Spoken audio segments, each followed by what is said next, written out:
కాంతి అంటే నూతన కాంతి. సూర్యుడు ఒక రాశి నుండి మరో రాశిలోకి అడుగు పెట్టడాన్ని సంక్రమణం అంటారు. సంక్రమణం అంటే గమనం. సంవత్సర కాలంలో సూర్యుడు 12 రాశులలో ప్రవేశిస్తూ ఉంటాడు. అప్పుడే భూమిపై వాతావరణంలో మార్పులు సంభవిస్తాయి. ఈ విధంగా కదలికలు ఏర్పడినప్పుడు సూర్యుడు నెలకు ఒక నక్షత్ర రాశిలో ప్రవేశిస్తూ ఉంటాడు. దానిని బట్టి ఆ నెలను ఆ పేరుతో పిలుస్తారు. 12 రాశులు ఉంటాయి. ఒక్కొక్క రాశిలో 9 నక్షత్ర పాదాలు ఉంటాయి. 12 రాశులు కలిసి 108 నక్షత్ర పాదాలు ఉంటాయి. రాశి నక్షత్ర సమూహాలను ఊహారేఖతో కలిపి ఆ ఆకార పోలికను అనుకరించి ఋషుల చేత నిర్ణయించబడినవే మేషం నుండి మీనం వరకు రాశులు. సూర్యుడు ధనుస్సు రాశి నుండి మకర రాశిలోకి ప్రవేశించటం మకర సంక్రమణం. అదే మహాపర్వదినం. ఈ 12 రాశుల సంక్రమణాల్లో సూర్యుడు ఆషాఢ మాసంలో వచ్చే కర్కాటక సంక్రమణం, పుష్యమాసంలో వచ్చేది మకర సంక్రమణం. ఇవి ఎక్కువ ప్రాధాన్యతను సంతరించుకున్నాయి.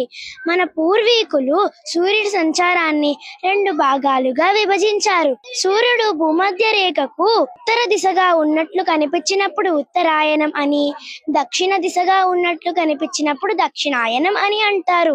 ఈ చంద్రమాన సంవత్సరంలో 6 నెలలు దేవతలకు పగలు, మిగిలిన 6 నెలలు దేవతలకు రాత్రిగా పరిగణించారు. అందుకే సంవత్సరాన్ని 2 ఆయానములుగా విభజించారు. ఖగోళ శాస్త్రం ప్రకారం ప్రతి సంవత్సరంలో జనవరి 15 నుండి జూలై 15 వరకు ఉత్తరాయణం అని, జూలై 16 నుండి జనవరి 14 వరకు దక్షిణాయనం అని అంటారు. ఇంతటి మార్పుకు సంబంధించిన విశేషాన్ని ప్రజలందరికీ అర్థమవ్వాలని పండుగలు జరుపుకుంటారు. చంద్రమాన సంవత్సరం సౌరమాన సంవత్సరం కంటే 30 రోజులు వెనకబడుతుంది. ఈ 30 రోజులు సవరించి చంద్రమాన సంవత్సరాన్ని సౌర సంవత్సరంతో సమానం చేసేందుకు ఆ సంవత్సరంలో ఒక నెలను అధికంగా కలుపుతారు. ఈ నెలను అధిక మాసం అంటారు. ప్రతి 32 నెలలకు ఈ అధిక మాసం వస్తుంది. ఈ అధిక మాసం వచ్చినప్పుడు శుభకార్యాలకు, ముఖ్యమైన దైవ కార్యాలకు పనికి రాదని నిషేధించారు.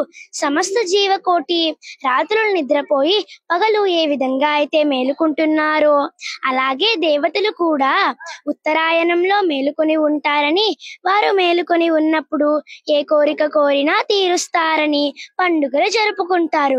అందుకే ముక్కోటి ఏకాదశి దేవతలకు తెల్లవారుజాముగా నిర్ణయించి వాళ్ళు నిద్రలేచే వేళ అని ప్రత్యేక పూజలు చేస్తారు.